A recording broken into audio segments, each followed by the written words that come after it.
In the quiet village of Tiwaza, life moved slowly, but gossip travelled fast.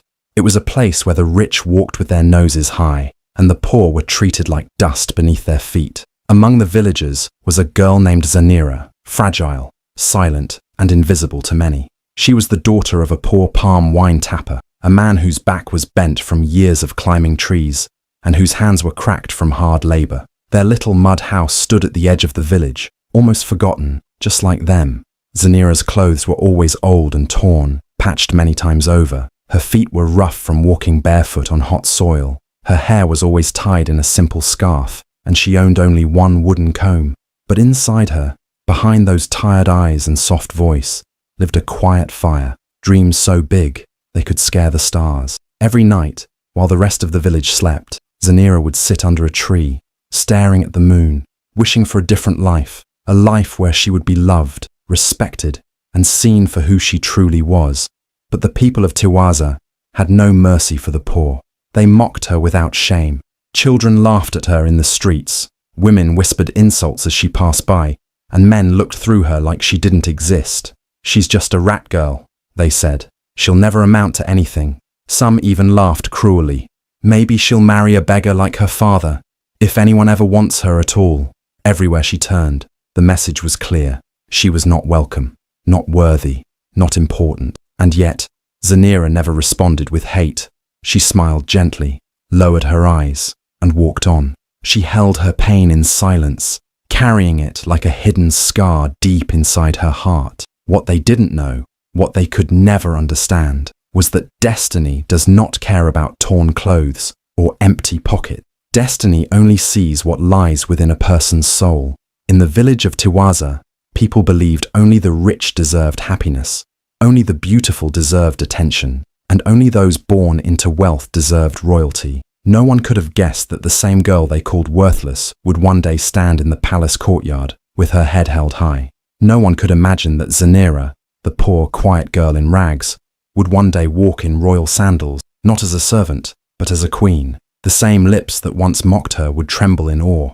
The same eyes that once looked down on her would rise in respect. But destiny was watching, and destiny was not done with Zanira yet. Zanira's days were filled with silence, struggle, and sacrifice. She lived in a small mud hut at the far end of the village, with her ailing father, Bokaya. He was once strong, a hard-working palm wine tapper, but age and illness had slowly stolen his strength. Each morning, he would still try to go out with his tapping bowl, coughing and stumbling, determined to bring back just enough to buy a handful of maize or a small piece of yam. Zanira, despite her young age, took care of him like a mother would. She fetched water, cooked the little they had, and cleaned their tiny hut with care, though it had little more than a mat and a cracked clay pot. But at night, when the village quieted down and the moonlight bathed the earth, Zanira would walk to the ancient baobab tree behind her hut. That tree was her secret place, her safe space. She would sit beneath it,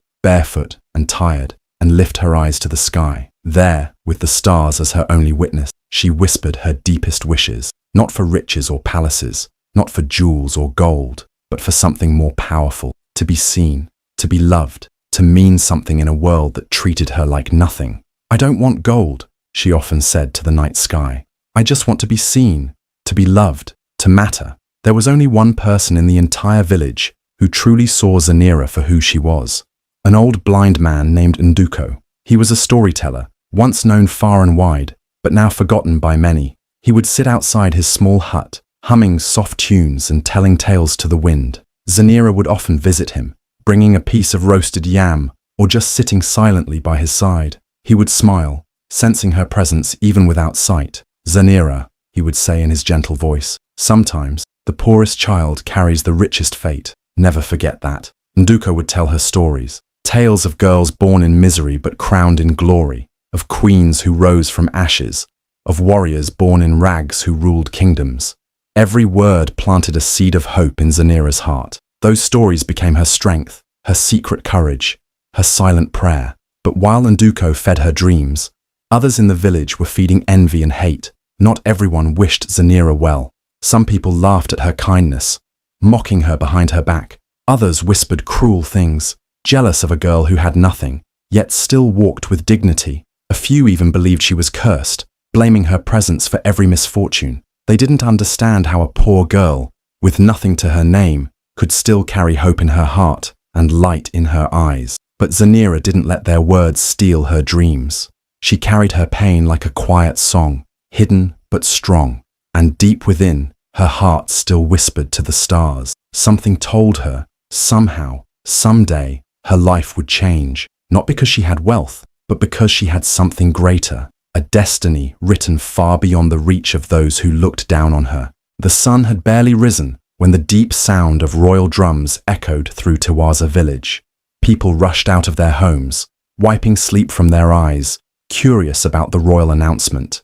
The air was thick with anticipation. Then came the loud voice of the royal messengers, dressed in fine robes, beating their drums proudly as they walked through the dusty paths. The Honorable King Mandoro seeks a wife for his only son, Prince Dazumi. All eligible young women shall appear at the palace courtyard in 10 days. The words hit the village like lightning. Excitement exploded in every corner. Girls screamed with joy. Mothers began dusting off old ornaments, and tailors received urgent orders for the finest gowns. Everywhere you turned, people were talking about the selection. It was the dream of every girl to marry into the royal family, and now the gates of destiny had opened wide.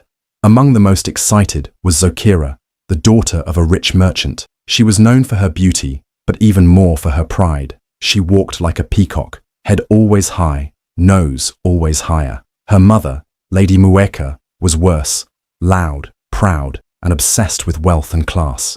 To her, royal blood and rich pockets were the only things that mattered in life. Lady Mueka immediately called tailors, jewelers, and hairdressers. "My daughter must outshine every girl," she declared. "Prince Dazumi will have no choice but to choose her." Zokira smiled, confident in her charm. "No village rat will ever stand next to me in that courtyard," she said smugly. But the smile faded from her face when, one evening, she saw Zanira sitting under the baobab tree, quietly stitching her only dress. It was a simple, faded cloth, now patched and cleaned as best as Zanira could. Her fingers moved carefully, lovingly, as if she were preparing something sacred. Zokira gasped. "That poor trash wants to go to the palace?" she hissed. Lady Mueka's eyes narrowed. "She dares to stand beside royals?" she snapped, her voice shaking with fury. "We'll make sure she never reaches that palace." From that moment, hatred took root in their hearts. They mocked Zanira louder than ever before. "Do you think a prince will marry a girl who smells like smoke and palm wine?" they laughed. "She'll only embarrass the whole village." But Zanira stayed silent. She did not respond. Her fingers kept stitching. Her eyes stayed calm. Because deep down, she wasn't stitching just a dress. She was stitching her hope, her courage, her dignity. She knew she had no gold, no perfume, no jewels. But she had something far stronger, belief. And in a world that tried so hard to break her spirit, that belief made her shine brighter than any crown. Still, the path to the palace would not be easy. The rich girls had silk, the proud ones had power. But Zanira, she only had her heart. And what no one knew was that sometime a pure heart can shake a kingdom more than 1,000 diamonds ever could. The air in Lady Mueka's compound grew heavier with each passing day. Her obsession with Zokira marrying Prince Dazumi twisted into something darker, something poisonous. Every time she saw Zanira quietly preparing her simple dress, her anger grew hotter. To her, a poor girl like Zanira didn't belong in a royal courtyard. She saw her presence as an insult, a threat to everything she had built around pride and status. And so, in the darkness of her heart, a wicked plan was born. Late one evening, while the village slept under the moonlight, Lady Mueka whispered her plan to Zokira, her eyes sharp and cold. "Zokira must marry the prince," she said slowly. "And that peasant girl, she must disappear before selection day." Zokira nodded eagerly, her lips curling into a cruel smile. "She won't even reach the palace gates," she said. "Let's make sure she never does." The next morning, Lady Mueka summoned Tandu, a desperate village boy who once borrowed money from her and had never been able to repay it. He owed her everything, and she was about to use that debt to destroy an innocent life. "You want to be free of your debt?" she asked him, her voice low. "Yes, Lady Mueka," he replied nervously. "Then do exactly what I say." She handed him a bottle of water and some roasted yam wrapped in banana leaves. But the food wasn't ordinary. It was laced with a slow poison, a mixture that would weaken Zanira's body and make her too sick to move, just in time for the royal selection. On the evening before the girls were to leave for the palace, Zokira approached Zanira, acting unusually kind. Her smile was wide, but her eyes were full of hidden evil. "Here," she said sweetly, handing over the food. "I know you'll need strength for the journey. Take this, a small gift from me." Zanira looked surprised, but accepted the offering. After all, kindness was rare for her, and even though her heart felt unsure, she didn't want to appear ungrateful. She thanked Zokira softly and shared the food with her father that night. But not long after eating, Zanira's body began to shake. Her vision blurred, and her hands turned cold. She tried to stand, but her legs gave way. Bokaya, her father, rushed to her side, panicking as he watched her collapse to the floor, her skin pale, her breathing shallow. "Help! Someone help my daughter!" he cried into the night. But the village, so quick to gossip, was silent now. No one came. No one answered his cries. People peeked through their windows and turned away. To them, she was just the poor girl again. What value did her pain have? As Zanira lay unconscious, her dreams slipping into shadows, Lady Mueka and Zokira celebrated quietly in their home. "She won't make it to the palace now," Lady Mueka said, pouring herself a drink. "But destiny has a way of protecting those with pure hearts." And little did they know, their evil had only just begun to awaken something far more powerful than they ever imagined. As the first light of dawn crept over the village, the birds chirped softly, but there was no peace in the heart of Tiwaza. A few early risers walking past Zanira's hut paused when they saw her motionless body lying on the dusty ground. Her skin was pale, her lips dry, and her breath barely there. Some villagers looked on in silence, then slowly shook their heads. "Maybe it's her fate," one muttered coldly. "The poor don't belong in palaces anyway." Another whispered, "She should have stayed in her place. Dreaming beyond your level brings nothing but trouble." No one stepped forward to help. They walked away, leaving the broken father and his dying daughter alone. From behind the walls of her compound, Lady Mueka watched it all with a wicked smile. Her voice slithered like a snake as she murmured to Zokira, "Let her die quietly. Her death will be the end of this foolish dream." But Bokaya, though old and weak, refused to give up on his daughter. Tears poured down his face as he lifted Zanira into his trembling arms.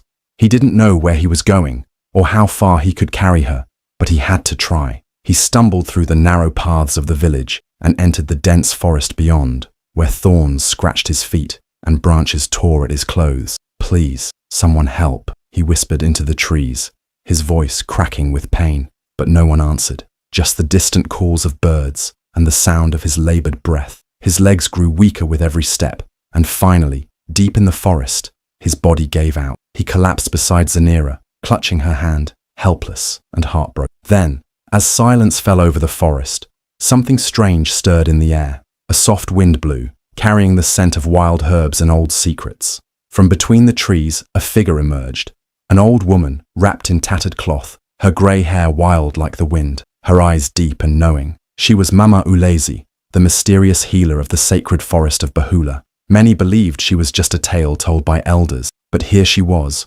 walking out of legend into reality. She knelt beside Zanira, her fingers touching the girl's chest gently. She closed her eyes and whispered ancient words in a voice that echoed through the leaves. Her hands glowed faintly, warm and full of energy. Bokaya watched in awe, unable to speak. "This girl," Mama Ulezi said softly, "she carries royal fire. They tried to kill her, but her destiny cannot be buried." She pulled out small clay pots from her leather pouch, filled with rare forest herbs and healing oils. With skilled hands, she rubbed Zanira's skin, poured a bitter liquid into her mouth, and began to chant again. Slowly, Zanira's breath steadied, her fingers twitched, and her eyes fluttered open just for a moment. Bokaya wept in disbelief. Life had returned to his daughter, but Mama Ulezi wasn't finished. She looked at him and said, "This girl's path is greater than you know. What was meant to destroy her will only shape her for greatness." And that night, while the world slept, a miracle unfolded in the heart of the forest. A girl the world wanted to forget was being reborn by fate itself. Zanira slowly opened her eyes, confused by the scent of herbs and the soft rustle of leaves. She wasn't in her village anymore. She was lying on a mat inside a small wooden hut, where dried leaves and bundles of healing plants hung from the roof like nature's ornaments. The air smelled of wild roots and earth. Her body still ached, but she was alive. As she tried to sit up, a gentle hand touched her shoulder. It was Mama Ulezi, the mysterious old woman with eyes full of ancient wisdom. "You are safe now, child," Mama Ulezi whispered with a warm smile. "They tried to break your spirit, but now you will rise." For days, Mama Ulezi fed her with healing soups made from forest roots and strange berries. She rubbed her weak muscles with oils that soothed her pain and sang soft chants that wrapped around Zanira like a mother's embrace. Slowly, Zanira's strength returned. But Mama Ulezi didn't just nurse her back to health. She taught her more than medicine. She opened a world Zanira had never known. Every morning, before the sun kissed the treetops, Mama Ulezi trained her, not just in healing, but in self-defense, confidence, and the secret wisdom passed down from ancient queens of their land. She showed her how to move with purpose, how to speak with calm power, and how to hold her head high, even when others tried to drag it down. "You were born for more," Mama Ulezi would say, her voice firm but loving. "Now walk with grace, speak with strength, and carry your scars like crowns. Do not hide your pain. Let it remind you of your power." Zanira's body grew stronger, her posture straightened, her voice became steady, and her eyes sparkled with a confidence she never had before. She learned the value of silence, the weight of words, and how to sense the energy of people beyond their pretty faces. She wasn't just recovering, she was transforming. Gone was the weak, trembling girl who once walked the village path with her head bowed. Now stood a young woman whose spirit had been sharpened by pain and polished by wisdom. She didn't wear gold or silk, but her presence was richer than royalty. Her skin glowed with health, her heart beat with courage, and her eyes held stories even the wind would pause to hear. One night, as they sat beside a fire under the stars, Mama Ulezi looked at her and said, "Your time has come. Go back, not to beg for space, but to claim what life tried to keep from you. Let them see what they tried to destroy. Let them witness the rise of the one they called worthless." Zanira nodded, her heart calm and full. She was not going back for revenge. She was going back to fulfill destiny. Her journey was no longer about proving anything to others. It was about honoring the strength that now flowed in her veins. She stood, wrapped in a simple cloak, but carried the aura of a queen. And so, with the wind behind her and the blessings of the forest in her soul, Zanira began her walk back to Tiwaza. The girl they tried to kill had returned, not as a victim, but as a woman reborn. Zanira stood by the riverbank of Bahula, watching her reflection ripple across the water. The girl she once knew was gone. Her skin, once pale from hunger and pain, now glowed with warmth and strength. Her eyes, once filled with silent tears, now sparkled with quiet fire. Her voice, once soft and unsure, now carried power. Each word she spoke had meaning. Each step she took held purpose. Her walk was no longer timid, it was graceful. Her presence no longer invisible, it was magnetic. Mama Ulezi, smiling proudly, wrapped a cloth of deep blue around her shoulders and tied her braids with gold-threaded beads. "You are no longer just Zanira," she said gently. "You are Zanira of Bahula, child of the sacred land, keeper of unseen strength." Zanira held those words close to her heart. They were not just a new name, they were a rebirth. As the final day of the royal selection drew near, Mama Ulezi handed her a small carved necklace, a symbol of ancient queenship passed through generations of Bahula women. "Wear this not for them," Mama Ulezi said softly, "but for yourself. Let it remind you who you are." Zanira mounted a humble horse and began her journey to the palace. She didn't carry riches, she didn't wear royal jewels, but her spirit carried the weight of dignity and depth. Her presence spoke louder than any gold ever could. As she rode through the village roads, people paused and stared. No one recognized her as the poor girl they once mocked. When she arrived at the palace gates, even the guards stood in awe. And the moment she stepped into the grand courtyard, silence swept across the crowd. All eyes turned. "Who is that?" someone whispered. "Is she a queen from another land?" another asked. "She walks like royalty." Zanira of Bahula stood tall, her head lifted, her eyes calm and steady. She wasn't trying to be noticed, yet everyone noticed her. Her beauty wasn't just in her face, it was in her energy, her grace, her unshakable calm. Zokira, dressed in fine silks and glittering ornaments, stood with her nose high in the air until she caught sight of Zanira. Her smile froze, her eyes widened, Her hands trembled. That face, that walk, that presence. It couldn't be. It's her. It's that poor girl. But how? She whispered, her voice filled with fear and disbelief. Zokira could barely breathe. The same girl they tried to kill now stood taller than every woman in the courtyard, stronger, radiant, untouchable. Lady Mweka clutched her fan tightly, her lips curling in silent frustration. Her plan had failed, and karma had just begun to unfold its tale. But Zanira didn't look their way. She didn't come to gloat. She came to honor her path. Her eyes remained forward, her heart at peace. She knew now, those who try to bury others often forget that seeds grow in silence. And in that moment, the poor girl they once stepped on stood above them all, and the palace had only just begun to witness the storm she carried within her smile. The courtyard buzzed with whispers and excitement as the final day of the royal selection arrived. Girls dressed in their finest fabrics lined up with painted faces and forced smiles, each hoping to catch the prince's eye. Prince Dazumi stood near the royal throne, his face calm but weary. He had seen many women, all presenting beauty, all offering charm, but none had touched his heart. Every smile felt rehearsed, every compliment shallow. He sighed quietly, wondering if true connection even existed anymore. Then, from the palace gates, she walked in, Zanira of Bahula. The moment she stepped forward, everything else faded. Her gown was simple, her jewelry humble, but her presence, it stole the air from the courtyard. Her steps were light, yet carried the weight of royalty. Her eyes were soft, yet filled with untold strength. She bowed gently, not out of fear, but out of grace. Prince Dazumi froze. He stared, unable to look away. For the first time, his heart skipped not out of duty, but awe. "What is your name?" he asked, his voice softer than before. Zanira looked up with calm confidence and replied, "Zanira, of Bahula." Her voice rang like music, gentle yet unshakable. And in that moment, something shifted in Prince Dazumi's heart. He couldn't explain it, but he knew this woman was different.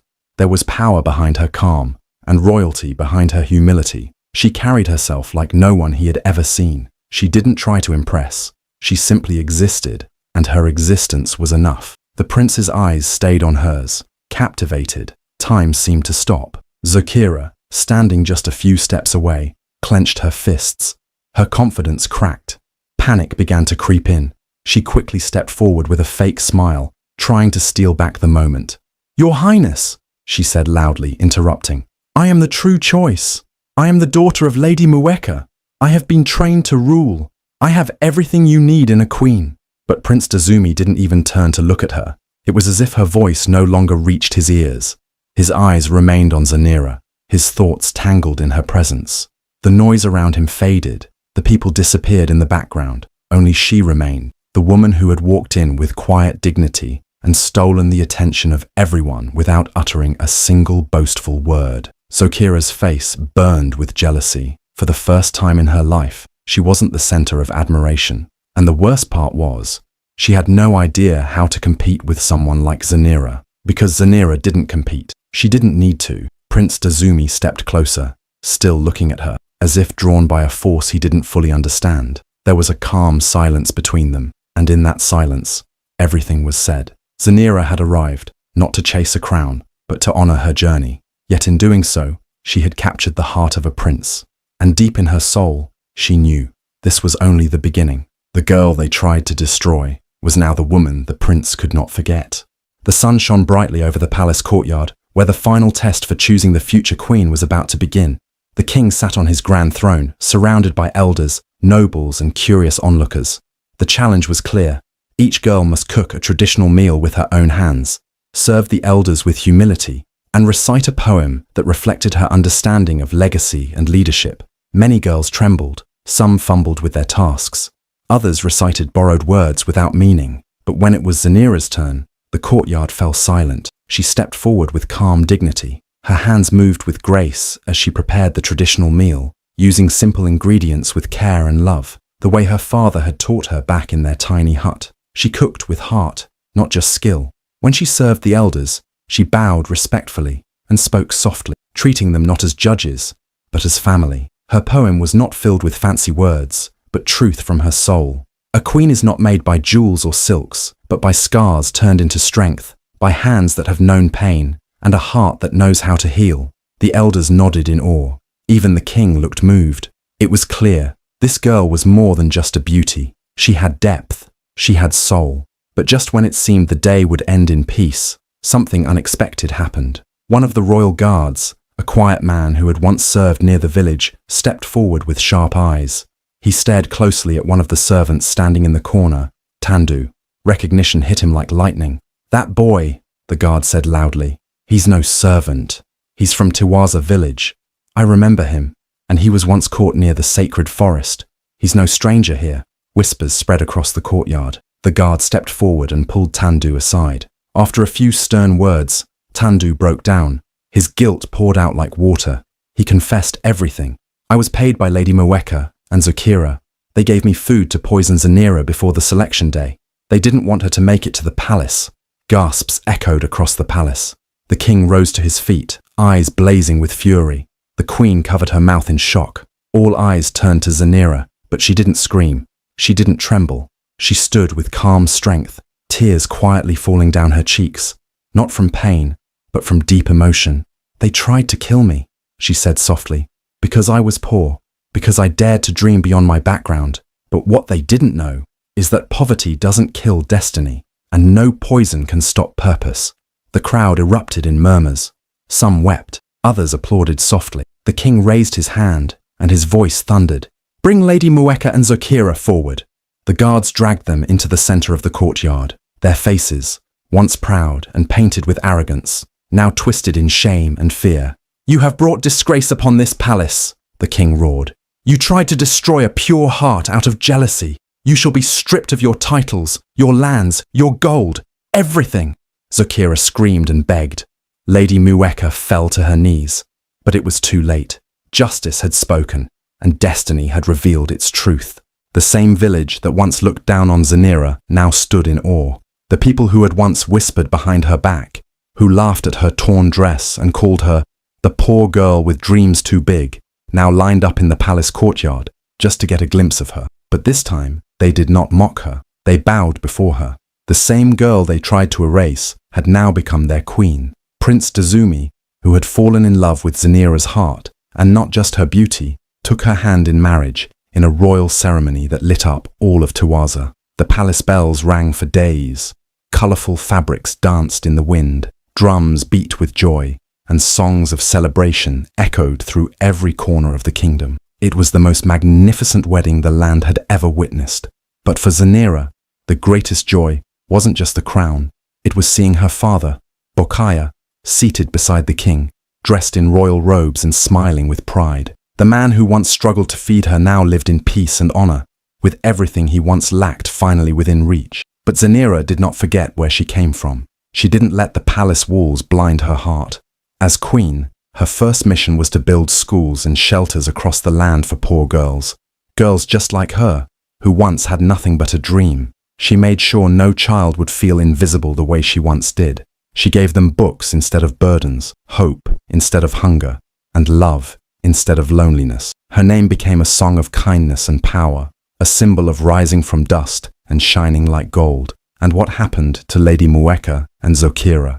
Life turned against them, the same way they had turned against innocence. Stripped of their wealth and titles, they were cast out of the palace gates, with nothing but the shame they carried. Lady Mweka, once so proud and cruel, now roamed the streets with a tattered scarf over her head, trying to hide her face from those who once feared her. And sometimes she would sit by the roadside and whisper bitterly to strangers passing by. "That poor girl we tried to kill, she became queen," she would say over and over again.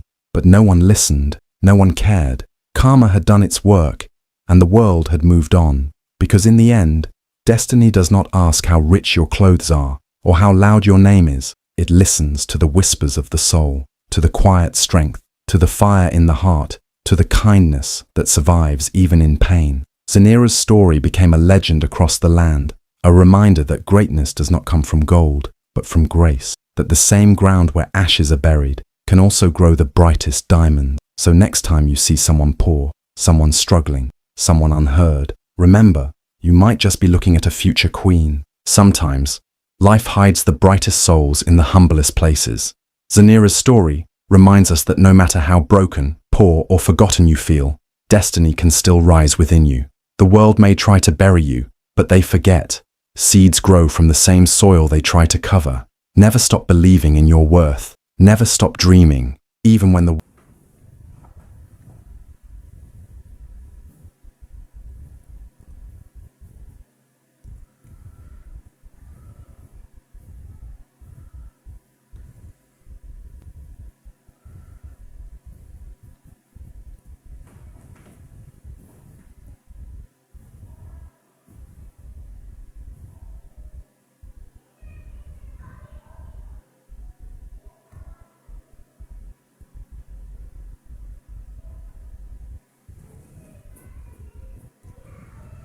Sangi haal वे ठीक है करूं वडेरे दडे हाल तगड़ी है ठीक है घर वाले बहनी तेरा सारे ठीक है तू ही कहता कर सांगे वीडियो आपने एडवांस शेड्यूल की है चलो एक रात घर गुजारी है कौन ही मसला मेरे को नहीं इतना थे ना वीडियो मेरे हाल नहीं आ रहे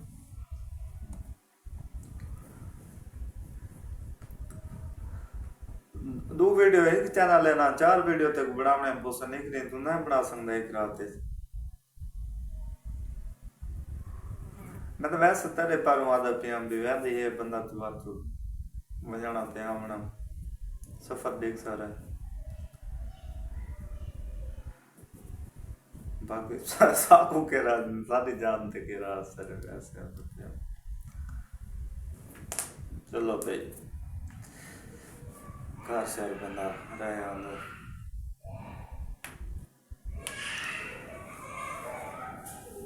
सारा तब भी ऐसा है ना घर वाले बस यही सारा घर है तो पीछे घर है तो वतन वेव शो की वीडियो वायरल थी है वीडियो की भाई वायरल थी है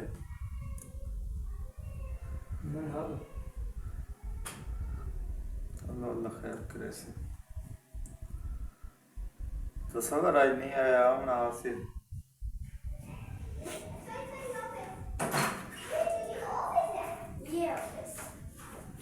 ये हमारा ऑफिस है मेरी वीडियो बन रही है क्योंकि मैंने स्टोरी वाली वीडियो पे लगाना है अपने मोबाइल से वीडियो बना रहा हूँ क्योंकि मैंने वीडियो के एंड पे अपनी वीडियो लगानी है और मैं ये सब कह रहा हूँ उनसे शाहजहान इधर आ जाओ आपको वीडियो में आ जाओ आप भी इधर आ जाओ इनसे कहो कि मेरे भाई को आप वायरल करें उनकी वीडियो को वायरल करें मैं हूँ ना आपका भाई अस्सलाम वालेकुम